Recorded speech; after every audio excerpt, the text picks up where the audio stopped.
Bueno, hola a todos, espero estén muy bien, a pesar de la situación que estamos viviendo.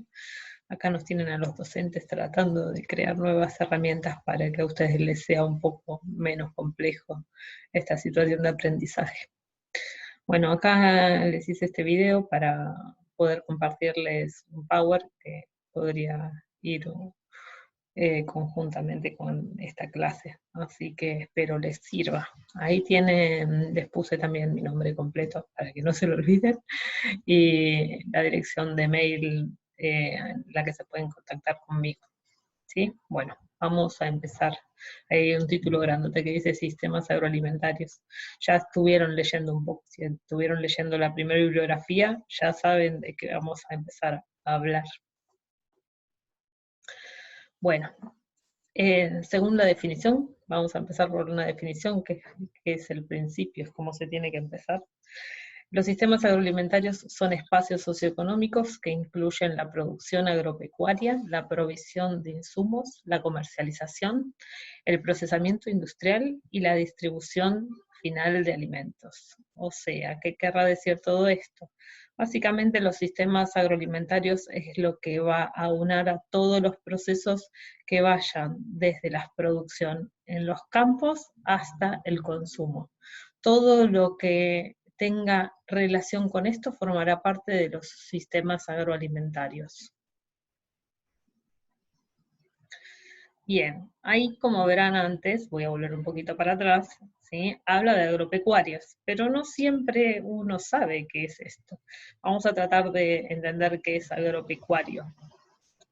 Bueno, agropecuario en principio es la conjunción de dos palabras, ¿sí? Por un lado agricultura y por el otro pecuario. En la agricultura, según el latín, agri significa campo y cultura, bueno, significa cultura, pero viene del conocimiento, ¿sí? Esto es la primera parte de la palabra, y por el otro lado tenemos pecuario, que en latín significa, o sea, es del latín, y pecus significa ganar. Entonces, esto significa básicamente que es el conocimiento, ¿sí?, de lo que es la agricultura, que sería el campo, y lo que es la producción de ganado. Bueno, en la parte de agricultura, sabemos que la agricultura es un conjunto de técnicas y conocimientos para cultivar la tierra, ¿no? Esto lo sabemos medianamente todos. Es una actividad primaria, ¿qué significa que es una actividad primaria? Que es una actividad que se realiza en base a recursos naturales. Todo lo que viene directamente de una producción de recursos naturales se considera actividad primaria. Dentro de estas actividades primarias hay varios tipos, ¿sí? Ahí tenemos los alimentos, todas las producciones alimentarias se entrarían ahí, se hace una separación, pero todo lo que sean alimentos que se produzcan en campos van a ser actividad primaria. Cereales, frutas, hortalizas, semillas. Obviamente el ganado no, porque no es parte de la agricultura, ¿sí? Todo lo que se produzca en alimentos de la agricultura. Los forrajes, que es todo lo que es alimento para el ganado, ¿sí? Ahí dice pasturas para alimento de animales. Fibras, ¿sí? Sabemos que no solo se producen cosas que comemos en los campos, por ejemplo, está el algodón, y cultivos energéticos, ahí dice que son plantas de crecimiento rápido destinados a obtener sustancias combustibles, ¿sí? Por ejemplo, a ver, la producción de árboles que son destinados para producir madera que sirva para combustible, es un cultivo, es una actividad primaria, ¿sí? Pero no, no tiene que ver con la producción de otra cosa que no sea para un cultivo de producción de energía. También podríamos poner ahí, más allá de que lo podemos poner como alimentos, la soja que se produce para generar biocombustibles, por ejemplo, ¿sí? O los cereales que se generan con esta función. Bueno, volvemos a pecuarias entonces, y ahí nos vamos a encontrar con que pecuario dice que es una actividad relacionada con la producción de ganado, crianza de animales con fines de comerciales. Acá entran todas las producciones animales, siempre que pensamos en ganado nos acordamos de las vacas, pero acá entrarían todas, las vacas, los pollos, o sea, las gallinas y pollos, corderos, cabras, todo lo que se pueda producir a través de la cría de ganado. Bueno, ahí les puse como un cuadrito que explica qué es la agronomía, que es la ciencia cuyo objetivo es mejorar la calidad de los procesos de producción y transformación de productos agrícolas y alimentarios. Esto porque van a encontrar a lo mejor esto en algún texto y quería que les quedara explicado. Básicamente la agronomía es la ciencia que estudia de qué mejor manera se pueden obtener procesos productivos. Bueno, si leyeron el texto primario que les di la clase pasada, ya deben saber más o menos qué son las cadenas agroalimentarias, pero no quería dejar de recordarlo acá. Las cadenas agroalimentarias básicamente se los tienen que imaginar precisamente como una cadena, y yo les hice este gráfico como para que sea visible, ¿sí? La cadena cubre todas las etapas de la producción agropecuaria de alimentos, ¿sí? Pensado como en eslabones, ¿sí? Siempre que se imaginen una cadena agroalimentaria, de la cadena que sea, ya sea del lácteo, de la carne, de la que sea, tienen que imaginarse los distintos eslabones, o sea, los distintos pasos que se dan desde las producciones en el campo hasta que esos alimentos se encuentran en la mesa, o sea, hasta el consumo, ¿sí? Por eso van a encontrar distintos eslabones. El primero va a ser el de producción, obviamente. El segundo de transformación, ¿sí? Ahí podría entrar todo lo que es la parte de industrialización, la comercialización, la distribución y el consumo. O sea, todos esos son partes, son eslabones que conforman las cadenas agroalimentarias. Generalmente esto de separar en cadenas agroalimentarias se hace para poder estudiarlo más fácil. Es mucho más fácil estudiar a las cadenas agroalimentarias porque lo que hacemos es dividir al sistema agroalimentario en pequeños bloques, ¿sí? Siempre que tenemos que estudiar, es más fácil estudiar de pequeño y no todo en grande. Bueno, acá tenemos lo que son los procesos recientes en el sistema agroalimentario argentino. Y esto lo especifiqué porque son como tres cuestiones importantes que ha sufrido el sistema agroalimentario argentino en las últimas décadas, ¿sí?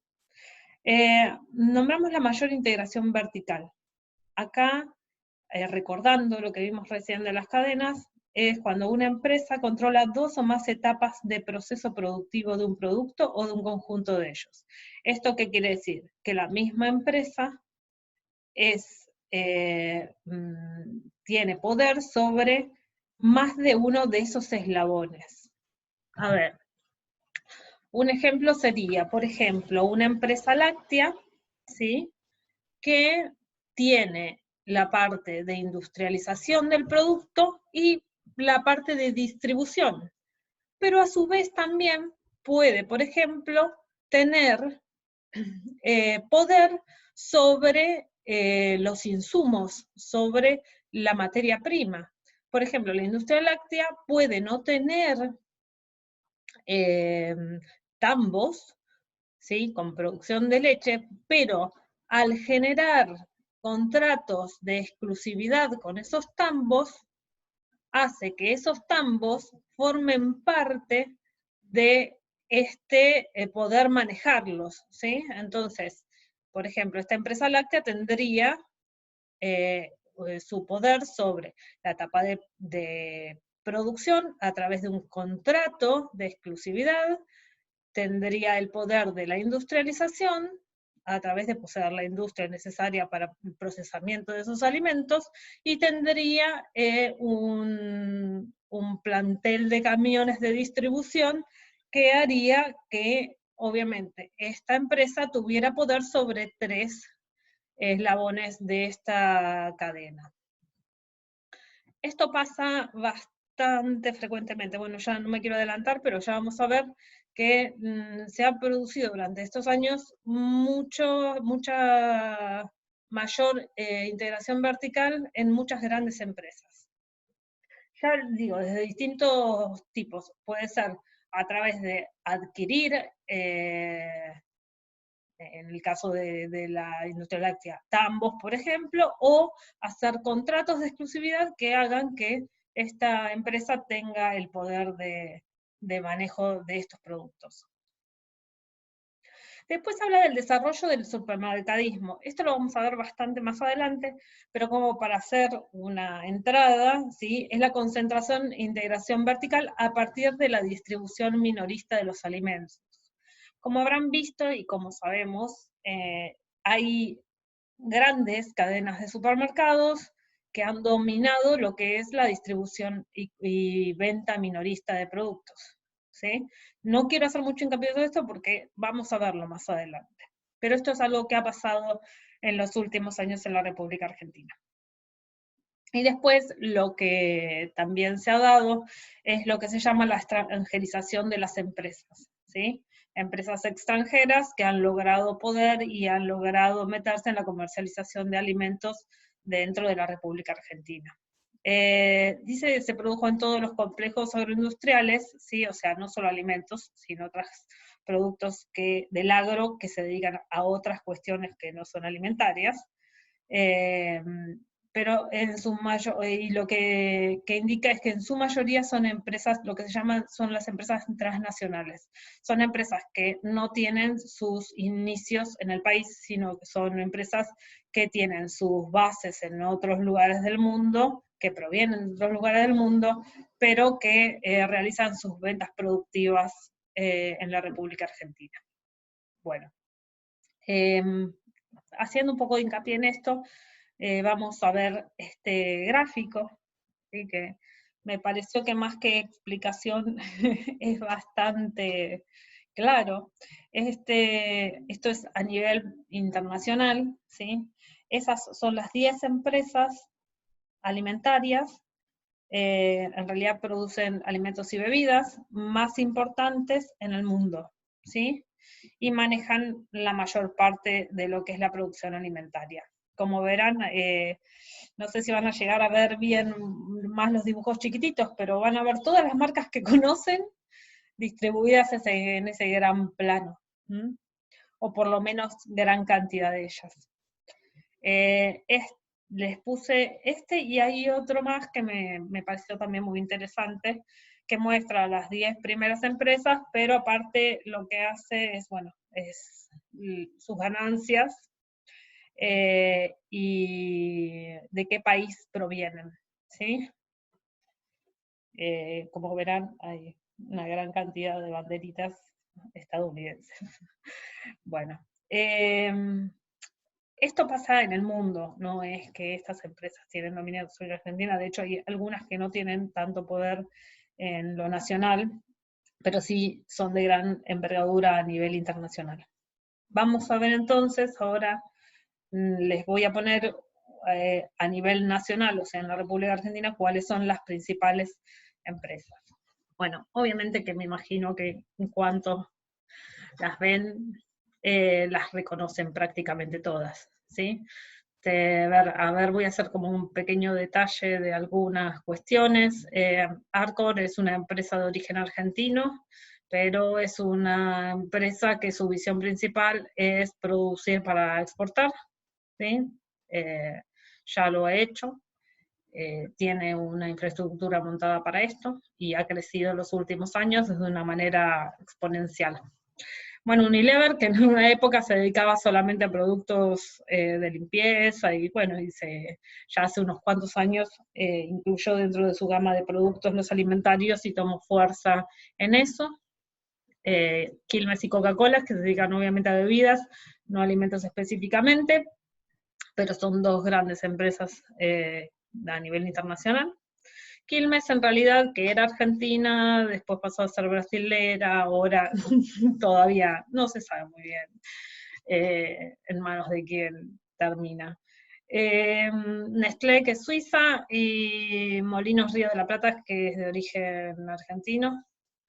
La Serenísima, con la Serenísima pasa algo que es muy muy particular. La Serenísima era de una empresa argentina llamada Mastellón Hermanos, como ven ahí abajo, pero ya hace unos años Mastellón Hermanos, por cuestiones varias, vendió parte de la empresa a Danone, que la tienen a la derecha, que es una empresa internacional, francesa, y a pesar de que todo indicaba que Danone se iba a quedar con la Serenísima, o sea, Mastellone no vendió, pero lo que logró fue aguantar unos años hasta que empezó a venderle parte de su empresa a Arcor. Hoy la Serenísima, Mastellón Hermanos, tiene todavía un porcentaje de acciones de la empresa, pero ha firmado un convenio con Arcor para que Arcor pueda adquirir, conjuntamente con Bagley, que pertenece a Danone, el 50%, el 49% de las acciones hasta el año 2020, o sea, 2020, que ya, y después del 2020 puede comprar el resto de las acciones. Estas son, digo, es una mera explicación como para que se den cuenta de los conglomerados alimentarios en los que estamos, perdón. Bueno, Ledesma, básicamente reconocerán, se dedica al azúcar, pero aparte se dedica al papel también, con producción de caña de azúcar. PepsiCo, que también se dedica a bebidas y fundamentalmente tiene producción de snacks. Y Mondelez, que es Mondelez Internacional, que hace unos años fue quien compró a Kraft Food, que a lo mejor le sonaba más, pero bueno, es de Terrabuzzi, quien compró Terrabuzzi también, Kraft Food, pero después lo compró Mondelez. Bueno, gente así son las cuestiones en las empresas alimentarias. Pero bueno, estos son los grandes titanes, digamos, que si vamos a cualquier supermercado y miramos las góndolas, la gran mayoría de los productos que vamos a encontrar van a ser de estas empresas. Bueno, vamos un poco a tratar de ver los cambios productivos en la República Argentina.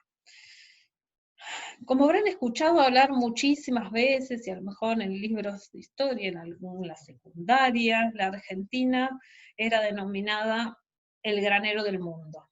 Esto fue a principios del siglo XX, ¿sí? La Argentina en ese momento producía gran cantidad de alimentos. En la República Argentina éramos pocos. No solo teníamos una gran producción de alimentos, sino teníamos una gran cantidad y una gran variedad, ¿sí? Y generábamos una gran cantidad de excedentes y había un mundo demandante de alimentos, por lo cual puso a la Argentina en ese momento en una situación bastante buena como para crecer económicamente, ¿sí? Europa había estado entre guerras y posguerras, por lo cual era un gran demandante de alimentos, ya que ellos habían quedado devastados, y esto a la Argentina hizo que la Argentina se posicionara como el granero del mundo, precisamente por su gran producción de alimentos, por su calidad, por su variedad, y porque la cantidad de excedentes que tenía le permitía producir para exportar. Bueno, ¿cómo fuimos de eso a ser hoy la República de la Soja? Bueno, cosas que nos pasan. En principio, la gran producción de soja en la República Argentina empezó a partir de los años 90. Esto también lo vamos a ver un poco más dedicadamente más adelante. Pero quiero hacer este parangón como para que entendamos qué pasa en el medio, ¿sí? Digamos que estos son los dos polos de nuestras realidades. Éramos el granero del mundo, somos la República de la Soja. El boom sojero se dio entre el 2001 y 2008. Pero como sabrán, y no los va a sorprender, seguimos siendo grandes productores de soja, ¿sí? Ese fue el momento en el que la soja logró un pico muy alto, ¿sí? Su precio en el mercado internacional subió muchísimo, y esto obviamente hizo que las ganancias por estas producciones fueran muy grandes para quienes producían y para los estados de los países que producían a este nivel, Pero esto generó obviamente grandes producciones de monocultivos y exclusivamente para la comercialización. Ay, ahora me estoy dando cuenta que ahí puse comercial, cualquier cosa. Bueno, ahí es comercialización. Bueno, esto como para que se vea, ¿sí? Vamos a ir viendo igual durante toda la cursada una y otra cosa, ¿sí? Sobre todo vamos a hablar bastante de la soja y del tipo de producción que se está haciendo en la actualidad en la República Argentina. Pero esto como para que vean dónde estábamos a dónde estamos ahora. Bueno, como título acá dice industrialización de la agricultura. Ustedes tienen un texto que yo les doy para esta clase que precisamente habla de todo este proceso. Este proceso comienza a partir de la década del 70 y se produce por varias cuestiones. Se produce porque hay un aumento de flujos de energía, ¿sí? Las fuentes de petróleo, las fuentes de energía se vuelven más fáciles de conseguir y se tienen más a la mano. Hay un aumento de la demanda de materiales en general y hay un aumento muy grande de demanda de alimentos. Todo esto hace que se empiece a ver a la agricultura como algo que hay que industrializar, ¿sí? Empieza a producirse esto de tratar a la agricultura, ¿sí? Y a los procesos de la agricultura como una industria. Esto obviamente va a cambiar el eje y la mirada de lo que el alimento se considera, ¿sí? Ya hacía mucho tiempo el alimento pasó de ser fuente de vida para ser una mercancía y con el proceso de industrialización esto se acrecienta. Bueno, ahí al mismo tiempo se produce la destrucción de otras industrias, porque al crecer la industrialización de la agricultura se deja de lado otras industrias y aumenta el poder urbano. ¿Esto qué quiere decir con el poder urbano? Bueno, el sector rural y agrario queda subordinado a las necesidades de las ciudades. Esto es, las ciudades empiezan a determinar qué es lo que se produce, ¿sí? Esta industrialización nos va a llevar a que haya un mayor poder de las ciudades a la determinación de qué es lo que se produce. Antes de esto, el campo producía lo que producía y estas excedentes del campo eran producidas, eran volcadas a la comercialización. O sea, se producía y se vendía lo que se producía.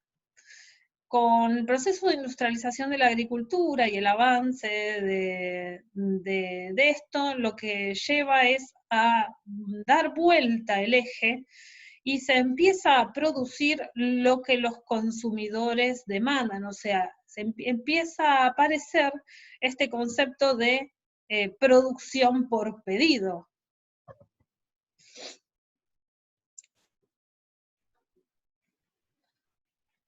Acá aparece la Revolución Verde. A ver, como para explicarles qué es la Revolución Verde. Esto empieza en la década del 60 en el mundo, pero como ven, ahí les pongo la Argentina entra más tarde. ¿Por qué entra más tarde?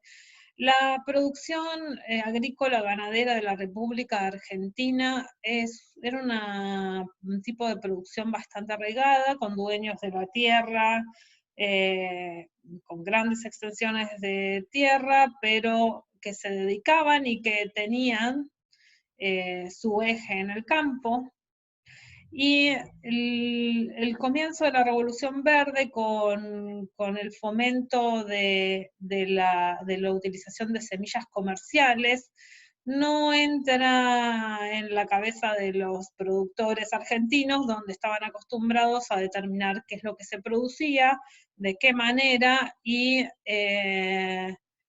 tenían al uso de la mecanización como una herramienta, pero no como un eje de la producción, por lo cual ellos te, te hablan hoy de aquella época como decir que ellos pretendían seguir haciendo lo que habían hecho, producir lo que la tierra daba de mejor manera. ¿Esto qué significaba? Ellos tenían muy en claro que la rotación de cultivos era una herramienta productiva muy importante, que el producir un cultivo de forma sistemática agotaba la tierra, que no se debía forzar a la tierra a producir cosas que normalmente no se producían, guiarse por el clima y por el tipo de tierra que poseían. Todos este tipo de cosas hacían que en un principio el concepto de revolución verde, que estaba basado básicamente en la agricultura con un manejo industrial, no encontrara mucho oído en los productores argentinos. Por eso, si bien en algunos otros países tuvo una rápida aceptación, en la República Argentina no. Ahí les puse que en la agricultura se pasa a un manejo industrial basado en la mecanización, el uso de agroquímicos, de semillas comerciales orientadas a producir alimentos en masa a precios bajos. Eso es lo que intenta hacer la Revolución Verde. Utiliza la Revolución Verde un discurso que es del tratar de hacerle ver a las poblaciones que la cantidad de individuos en el mundo crecía y para eso iba a haber que generar muchísima más cantidad de alimentos, por lo cual se necesitaba que las tierras produjeran a su máximo potencial. Con este discurso es que se trata de incorporar este pensamiento de la Revolución Verde con el uso de agroquímicos y semillas comerciales. Obviamente, hoy sabemos que esto, sin lugar a dudas, generó un enriquecimiento de las empresas que producían los agroquímicos y las semillas comerciales. Pero en ese momento se vio como se acusaba a los productores que no querían entrar en la Revolución Verde de retrasar la renovación de la agricultura, ¿no? Hoy todavía se sigue haciendo eso. Bueno. En la década del 90, ya un poquito más adelante, se da lo que se llama, empieza a darse lo que se llama la globalización, ¿sí? Que lo que va a llevar es a la concentración, a la centralización y a la transnacionalización. ¿Cuáles fueron los factores impulsores de esto? Fundamentalmente acuerdos multilaterales, o sea, el mundo empieza a estar cada vez más cerca.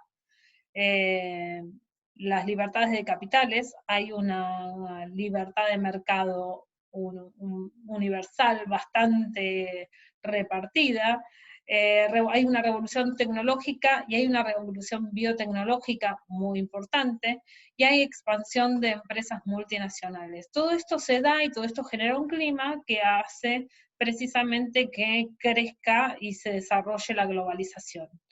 En cuanto a lo de la revolución tecnológica y biotecnológica, esto, así como en la revolución verde, los productores argentinos no ya habían llegado a desarrollar esta idea, o en muy poca cantidad, lamentablemente en lo que es la biotecnología y la revolución tecnológica sí entró.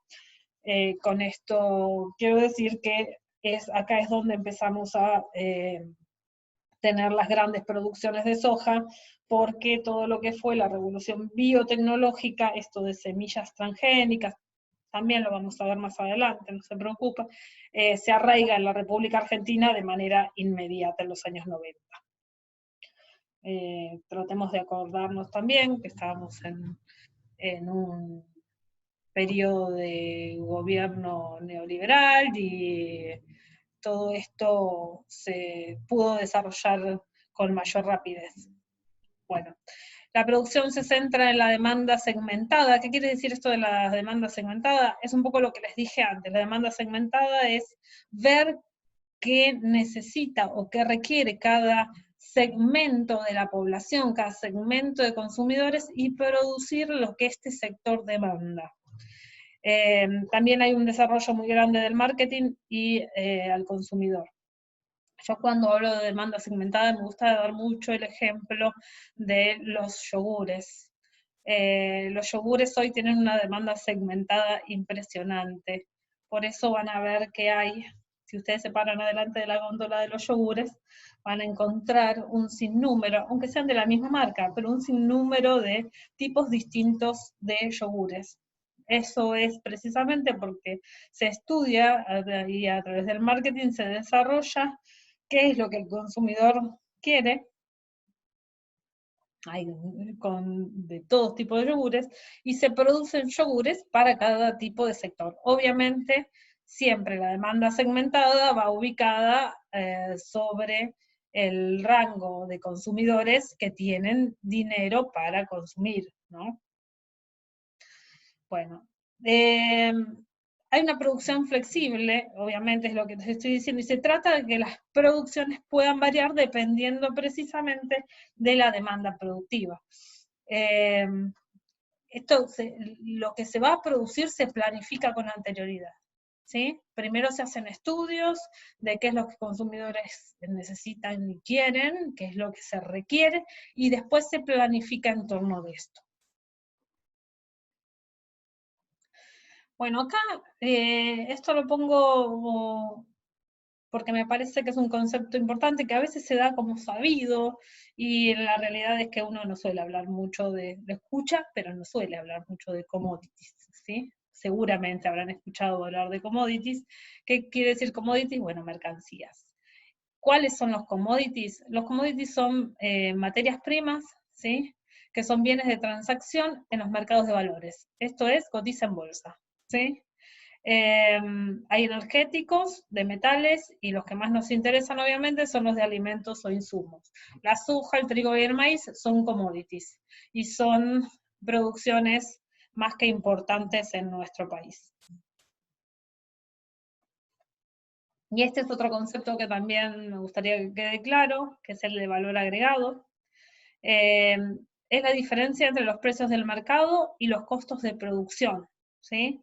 Se denomina valor agregado cuando a un producto se le agregan características extras con el fin de darle valor comercial y lograr una ganancia para quien lo aplica, ¿sí? Esto volviendo a la empresa láctea, que me quedó de ejemplo. Una empresa láctea produce leche, ¿sí? La pasteuriza, la envasa, bueno, tiene una ganancia por haber industrializado la leche. ¿Qué pasa si genera un yogur? Bueno, si genera un yogur, lo que está haciendo es sumarle un valor agregado. ¿Por qué? Porque ya no lo va a volcar al mercado como leche, sino como yogur. Entonces, ese valor agregado a la empresa le va a producir una ganancia porque va a poder volcarla al mercado a un costo mayor, perdón, a un precio mayor de lo que hubiera podido volcar la leche, ¿sí? En la misma cantidad. Espero que se haya entendido el ejemplo. Bueno, obviamente lo que se busca es una mayor ganancia, ¿sí? Lo que ustedes van a escuchar mucho que se habla de esto, de que nosotros somos productores de materia prima, que lo que tenemos que hacer es sumarle valor agregado a nuestros productos. Lo que se pretende en realidad es que a través de darle valor agregado a un producto, nosotros también lo que generamos es una mayor valorización del producto, y aparte también estamos generando mayor cantidad de empleo, ¿sí? A ver, no es lo mismo si yo, que produzco manzanas en la República Argentina, y esto ha pasado en nuestro país más de una vez, nosotros exportamos manzanas y después le compramos al país que le exportamos manzanas, puré de manzana envasado. Esto es una lógica que nos suele pasar. El aplicar valor agregado sería producir el bien primario, que son las manzanas, y después agregarle valor, o sea, hacer nosotros la conserva de puré de manzana y poder exportarla como puré de manzana. Esto obviamente agregaría no solo valor en el producto, sino también posibilidad de crear empleo a través de la mano de obra. Bueno, ahí también dice que agregar valor a la producción primaria significa transformar las materias primas en productos con mayor con mayor valor comercial. Bueno, es un poco lo que dije, ¿sí?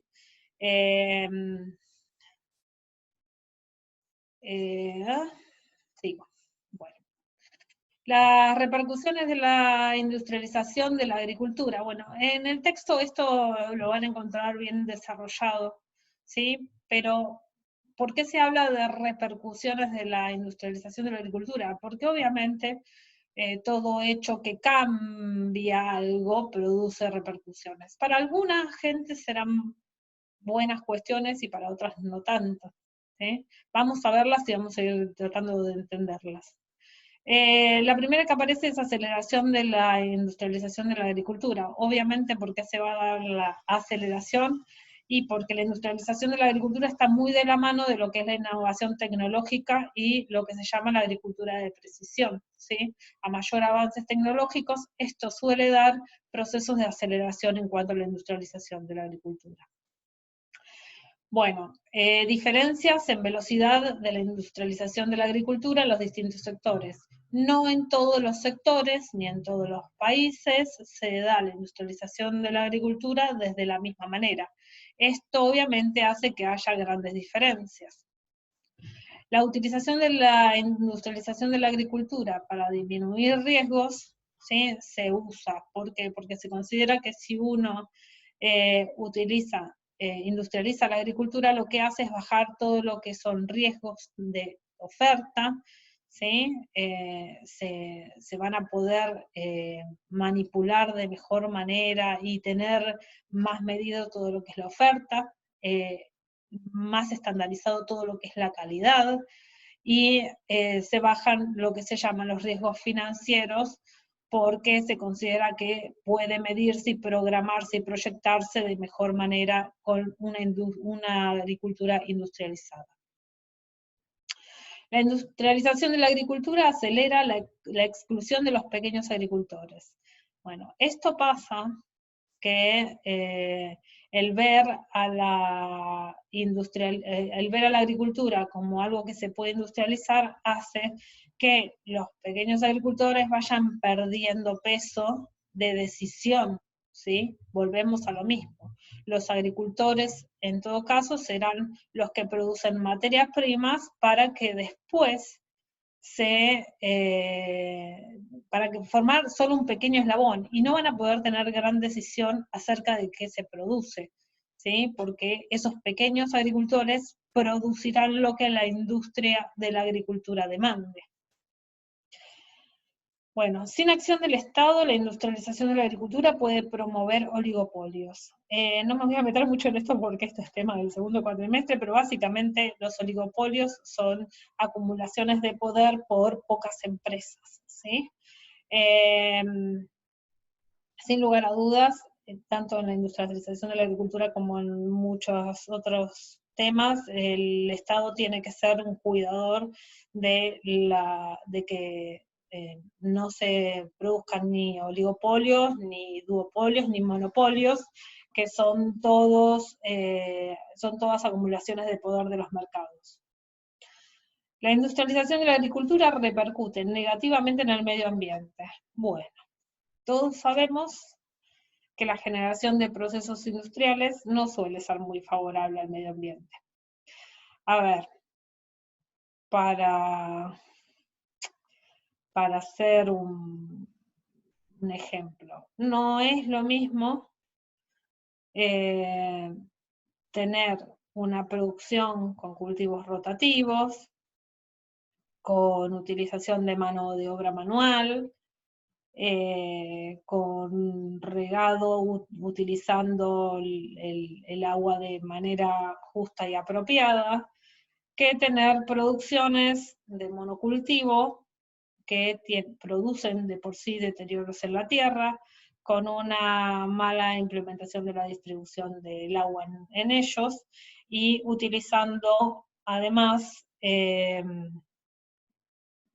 productos que nosotros los vamos a llamar agroquímicos, pero pueden ser llamados agrotóxicos, que tengan repercusión no solo en la tierra en la que se produce, sino en los productos que se consumen, y en el ambiente en general, ya sea por contaminación de mapas de agua o por contaminación ambiental, ¿sí? Bueno. Todo eso que dijimos nos lleva a que hoy, y muchas otras cosas más que vamos a ir viendo a lo largo de la cursada, nos lleva al pensamiento de que hoy tiene que nacer lo que se denomina un nuevo paradigma, ¿sí? Un cambio en la forma de la producción alimentaria. Uno de los cambios está basado en lo que se llama la agroecología. Lo vamos a ver también más adelante, pero como para que tengan una idea, es la aproximación a la producción agrícola y al sistema agroalimentario basado en fundamentalmente 3 puntos, que es el enfoque participativo, el desarrollo endógeno, esto es, que el desarrollo tanto social y económico sea de puertas adentro del país, y la sustentabilidad ecológica, fundamentalmente. Bueno, en este nuevo paradigma fundamentalmente se busca lo que se llama la democratización radical, la conformación y el acceso a nuestro sistema agroalimentario, generando dinámicas de empoderamiento en el acceso a alimentos dentro de un contexto de insostenibilidad ambiental, social y económica. ¿Esto qué quiere decir? Que básicamente los cambios van a tener que venir de abajo hacia arriba, ¿sí? Desde el cambio, desde las pequeñas y medianas producciones y el entendimiento por los consumidores, para generar un ambiente social y económico distinto. Bueno, espero que les haya servido, espero que no les haya sido muy monótona mi voz, y bueno, después me cuentan qué les pareció esta nueva técnica. Bueno, nos estamos escuchando, por lo menos, esperemos pronto poder vernos.